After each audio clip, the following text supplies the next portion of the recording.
इस महाराणा प्रताप खेल मैदान आसपुर में हमारे भारत के संविधान लिखने वाले निर्माता डॉक्टर भीमराव अंबेडकर की जयंती मनाने जा रहे हैं। उनका जन्म 14 अप्रैल 1851 और ये 135वीं जयंती हम मनाने जा रहे हैं।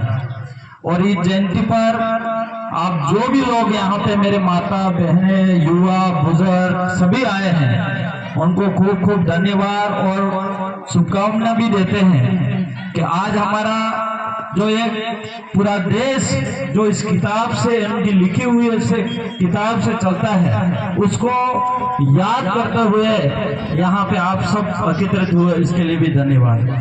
साथ ही मेरे पहले काफी सारे वक्ताओं ने बात रखी, मेरे बाद में भी वक्ता बात रखेंगे डॉक्टर भीमराव अंबेडकर के बारे में, हमारे समाज के बारे में, अच्छाई बुराई सभी बातें रखेंगे। मैं शुरुआत करूंगा कि डॉक्टर भीमराव अंबेडकर कौन थे। वो इसी तरह से हम इस पंडाल में बैठे हुए हैं, गरीब घर से आने वाले डॉक्टर भीमराव अंबेडकर थे और उन्होंने उनके जीवन में बहुत बड़ा संघर्ष करा है।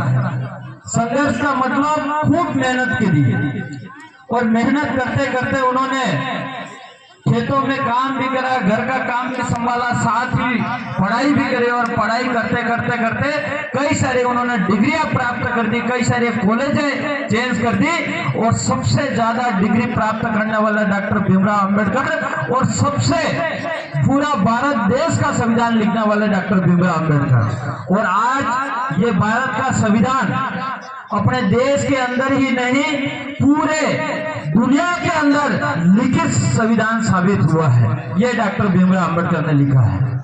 साथ ही उन्होंने एक बात कहा था, अपने समाज के लिए जो नीचे जब अंग्रेजों का राज था, भारत देश आजाद हो गया, लेकिन आजादी के बाद भी उन्होंने कहा था शिक्षित बनो, उन्होंने बोला था शिक्षित बनो।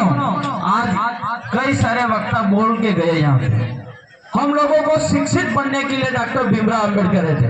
दूसरा पॉइंट था उनका संगठित रहो, जितने भी लोग हो वो संगठित रहो, मुट्ठी में रहो। और तीसरा उन्होंने कहा था संघर्ष करो, शिक्षित भी बनना है, संगठित भी रहना है और संघर्ष भी करना है। आपमा यह गुण है आज भी हमारे समाज में शिक्षित भी है, उनको शिक्षित बनाने की जिम्मेदारी किसको है? जो एजुकेशन ले लिया है, जो शिक्षित हो गया है, उसकी जिम्मेदारी बनती है कि पड़ोसी घर में कौन बच्चा अभी तक पढ़ाई नहीं कर रहा है, हमारे गांव के अंदर कितने लोग कितने बच्चे पढ़ाई नहीं कर रहे हैं, उनको हमको शिक्षित करने की जिम्मेदारी हमको लेनी पड़ेगी। हमारे समाज के अंदर जो संगठित आज तक नहीं हुआ है, आज भी हमारा नीचे समाज जो है बहुजन समाज हम लोग कहते हैं, लेकिन समाज तो बहुत बड़ा समाज है, समुद्र बराबर हमारा समाज है, लेकिन इस समाज को संगठित करने में आज भी हम लोग पीछे हैं। आज भी हमारा समाज किसी न किसी दूसरे के झंडे उठाने में, पट्टे पहनने में बिजी है, इसलिए हम लोग संगठित नहीं हो पा रहे। आज हम लोग यहाँ पे देखा जाए, इस टेंट के अंदर, इस पंडाल के अंदर बैठ के हमको बातों को सुनना चाहिए। हमारे वरहाज जी कह रहे थे काफी संघर्षशाली बिछीवाड़ा के अंदर निःशुल्क कोचिंग कराते और उन्होंने कहा मैं एक शिक्षित हूँ, इसके बावजूद भी मैं कार्यक्रम स्टार्ट होता और लास्ट तक समाप्त नहीं होता तब तक मैं बैठा रहता हूँ। और आप लोग इन गुरु से भी ज्यादा शिक्षित हो ऐसा लगता है मुझे। हम लोगों को आज इस पंडाल में बैठे हुए लोग और जो नहीं सुन रहे हैं, ये इस महाराणा प्रताप के मैदान में बार बार ये डॉक्टर भीमराव अंबेडकर की जयंती नहीं मनाई जाएगी। आज एक छोटा सा उदाहरण बताना चाहूंगा। देश आजाद नहीं हुआ था, इससे पहले और बाद में हमारे समाज का इतिहास अलग है।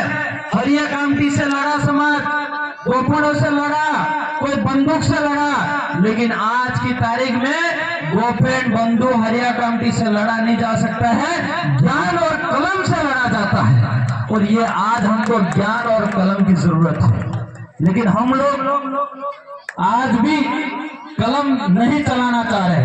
आज भी हम जो व्यक्ति हमको ज्ञान देना चाह रहा है उसको हम सुनना नहीं चाह रहे। वही हमसे सबसे बड़ी कमी है।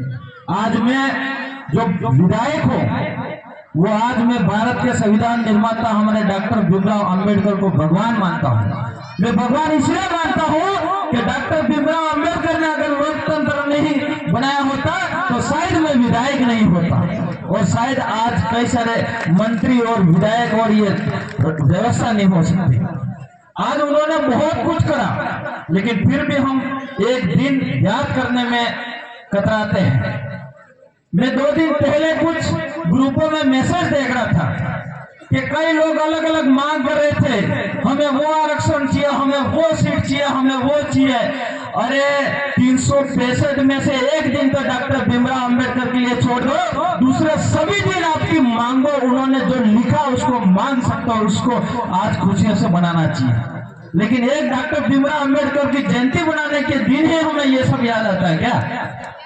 आज आजपुर विधानसभा के अंदर कई सारा हमारे ST SC के गांव है। हालांकि हम माफी चाहेंगे कि ये व्यवस्था थोड़ी कम समय में हमें करनी पड़ी।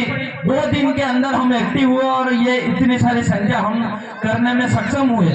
लेकिन यही काम अगर हमने 10 दिन 15 दिन पहले यही इस मैदान के अंदर करा होता तो शायद मैं समझता हूँ कि ये मैदान पूरी तरह से और टेंट लगे और ये पार्किंग की व्यवस्था शायद कम पड़ जाती, क्योंकि ये जिला स्तरीय कार्यक्रम है, बहुत बड़ा ऐतिहासिक कार्यक्रम होने जा रहा था हमारा।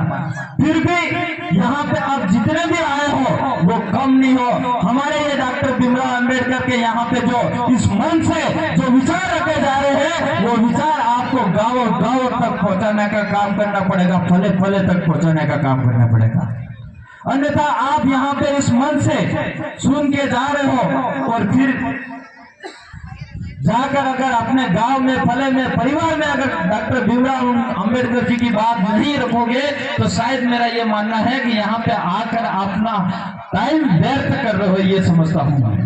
और अगली बार जब भी जहां पे भी कार्यक्रम होगा तब आप लोग अपना प्रचार करके अपना एक दिन समय निकाल के आना चाहिए, क्योंकि बाबा साहब ने अपने लिए इस समाज के लिए पीड़ित शोषित समाज जो था उसके लिए पूरा जीवन दे दिया, और हम एक दिन नहीं दे सकते।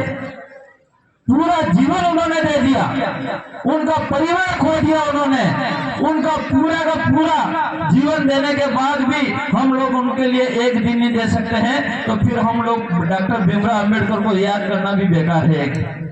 साथ ही मैं बताना चाहूंगा कि हम लोग सब बड़ी बड़ी बात करते हैं, लेकिन मुझे ये बताओ कि डॉक्टर भीमराव अंबेडकर की कितने घरों में आपने तस्वीर लगाई है? हाथ करके बताओ, डॉक्टर भीमराव अंबेडकर का तस्वीर कितने लगाई है? ठीक है, इसमें से 50% लोगों ने लगाया, लेकिन भारत का संविधान जो उन्होंने लिखा है, ये संविधान की बड़ी किताब किस किस के घर में है? ये हाथ करके खड़ा हुआ बहुत कम तस्वीर तो ठीक है हम आगे रख दी, लेकिन उनकी किताब नहीं रखा। और आज इस मैदान से हमको संकल्प लेके जाना है कि हम डॉक्टर भीमराव अंबेडकर के संविधान की जो किताब है वो किताब हमारे घर में रखेंगे, चाहे वो किताब 500 रुपए की क्यों नहीं हो, चाहे वो किताब 1000 रुपए की क्यों नहीं हो, लेकिन इस किताब को लाके हमारे घर में रखेंगे। और हमारी जो आने वाली पीढ़ी है, जो हमारा बच्चा है, जो हमारी बच्ची है, पढ़ लिख के उस संविधान को पढ़ेगी, ये संकल्प लेके जाना पड़ेगा। खाली हमको एक यहाँ तालियां बजाने से डॉक्टर भीमराव अंबेडकर, बिरसा मुंडा, टाटे मामा भील, कालीबाई कलासवाल, राणा कुंजा भील, उन सब की माला पहनाने से काम नहीं चलेगा। उन सभी के विचार को पढ़ना होगा हम लोगों को। उन लोगों ने क्या करा, क्यों लड़ा हमारे लिए। आज बिरसा मुंडा, शायद बिरसा मुंडा नहीं लड़े होते तो शायद हम इस जमीन के अधिकार भी हम लोगों को नहीं मिलते। हमारे टाटे मामा बिल का इतिहास हम लोगों को पढ़ना पड़ेगा। तो इसीलिए हमारे जो पुरखे हैं उन पुरखों की लड़ाई को लड़ना पड़ेगा। ये पुरखे हमारे लड़ते लड़ते शहीद हो गए, लेकिन जो उनके अधूरे काम है उन अधूरे काम को हमको उनका सपना पूरा करने के लिए इस समाज के अंदर काम करना पड़ेगा। मैंने कई सारी बातें आपको कम शब्दों में मैं बोला है, लेकिन इतनी बात अगर आप ग्रहण कर लो तो मैं समझता हूँ कि इस मन से हमें बोलना भी अपने आप को खुशी का महसूस करेंगे हम लोग। लेकिन आज बहुत सारे वक्ता मेरे बात भी रखेंगे, मेरी बात को यही विराम करूंगा।